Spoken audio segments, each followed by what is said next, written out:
This module presents roof types and insulation systems.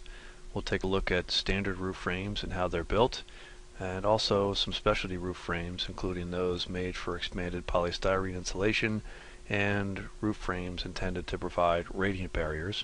We'll also talk about roof finishes and roof insulation and venting systems. This is a typical way a home is framed to provide a roof. We use often light framing members that span across bearing walls and support the roof finishes. These shapes of trusses can vary greatly. For example, this particular shape will create a larger, more occupiable space up in the attic, but still provides the same basic function of spanning over bearing walls and providing a structure for our roof. If we are going to provide a roof with a radiant barrier, which is a little less common but gaining some popularity in the Southwest, we have to build a frame that allows for an air gap between the roof finish and the roof surface itself, and that air gap will allow reflective coating to send back heat, but also have that heat allow a chance to escape and can help reduce the heat gain from the sun in certain climates. Also less common but more found in extremely cold climates are framing systems that allow for EPS foam or expanded polystyrene foam. The main reason that you would do this is that it allows the foam, which has a higher insulation value than fiberglass, to be used in these cavities, and typically you would only do this in a very cold climate where you're trying to create a much warmer house in some extreme conditions. Another technique to introduce EPS foam into walls and roof system structures is with structural insulated panels, or SIPs.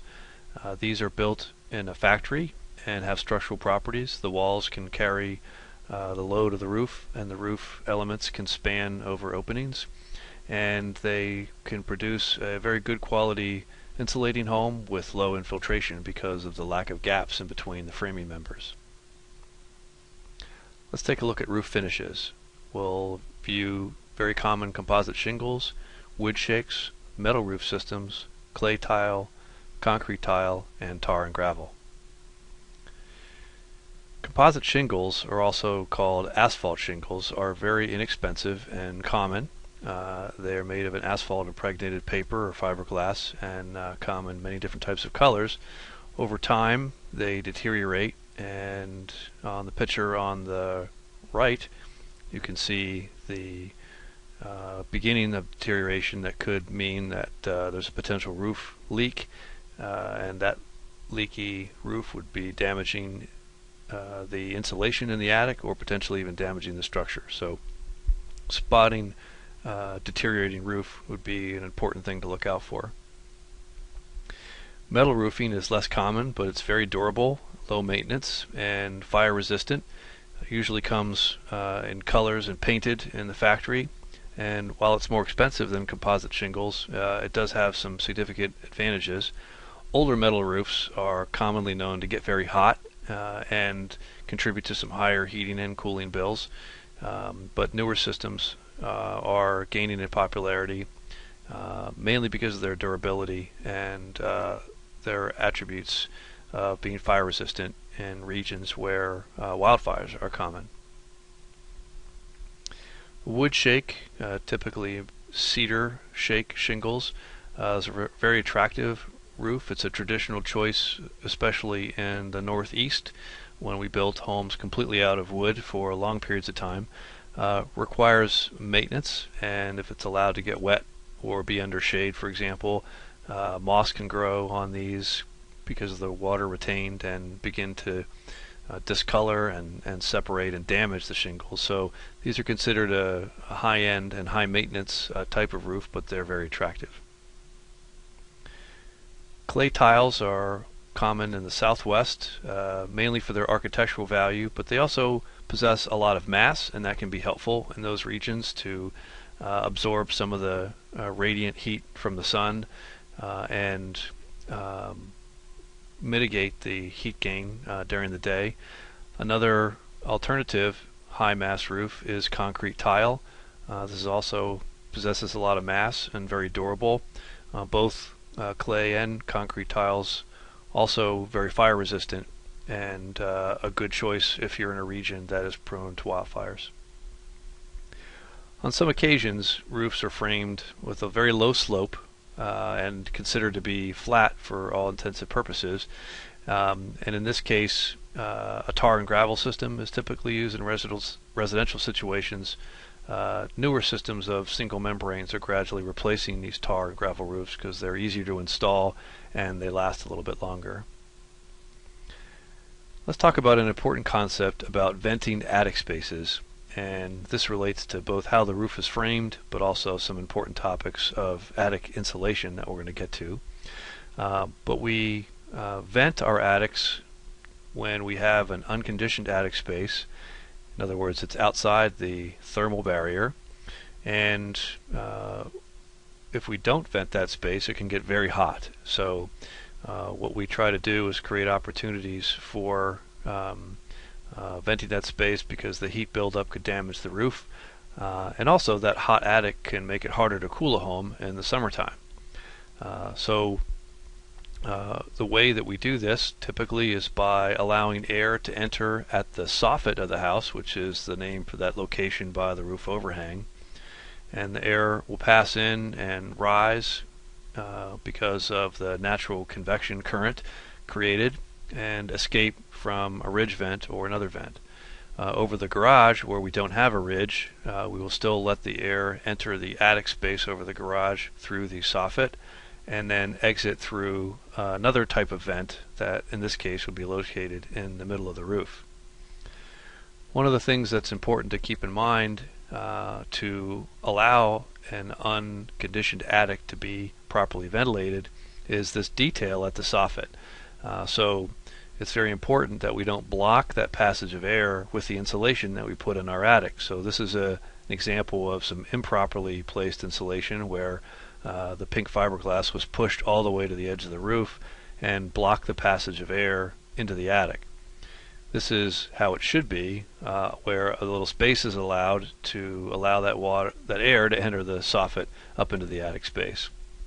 And we need to take care that whenever we insulate an attic, that we ensure that passage of air into the attic is not blocked.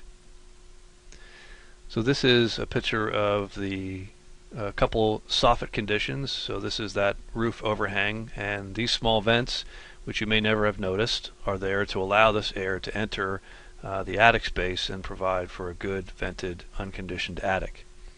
On the inside of the space, baffles are often used to help make sure that the insulation doesn't come across and block the passage of air into the space. So these can be made out of cardboard or fiberglass or foam, but they're more and more common to allow thick attic insulation to not block the entrance of air at the soffit.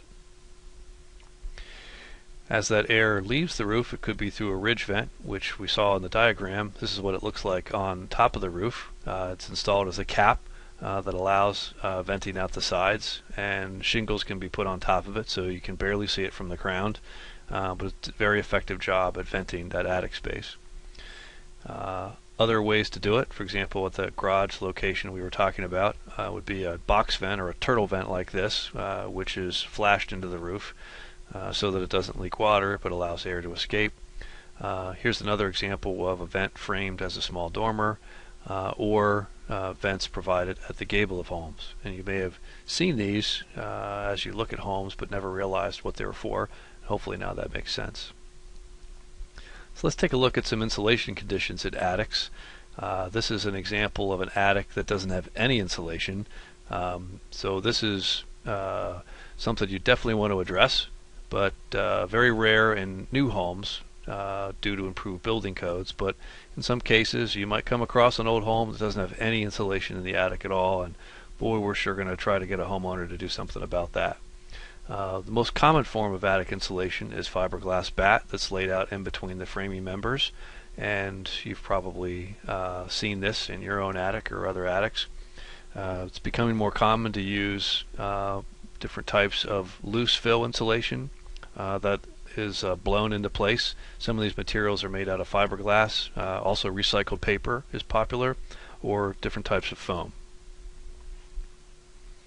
This is a common sight. So here's two different attic spaces that have some insulation, but not that much. Both of them could probably stand to have a little bit more insulation. Also, over time, insulation can settle or get blown out of place, and it's not uncommon to find surfaces in attics where the insulation has been completely moved or blown out of place. And it's a good time to take a look at adding more insulation. Here's a happy homeowner who has 14 inches of loose fill insulation, and on the chart of materials that we presented earlier, this loose fill was known to have an R value of about 3 per inch, and at 14 inches that's a total R value of 42, which is a great level of insulation for an attic. Anything above 35 is really what we should be shooting for in an attic space, especially if we are in a heating climate with cool winters. Another material that's gaining in popularity is spray foam. This has a higher R value if you have a narrower space to fill up, and also because of its nature of filling in the nooks and crannies, will also help seal up a home and reduce air leaks. While we're talking about attics and insulation, it's important to talk about recessed lighting. Why? It's because recessed lighting and killer can lights can be one of the biggest enemies to a good insulation system in our attic.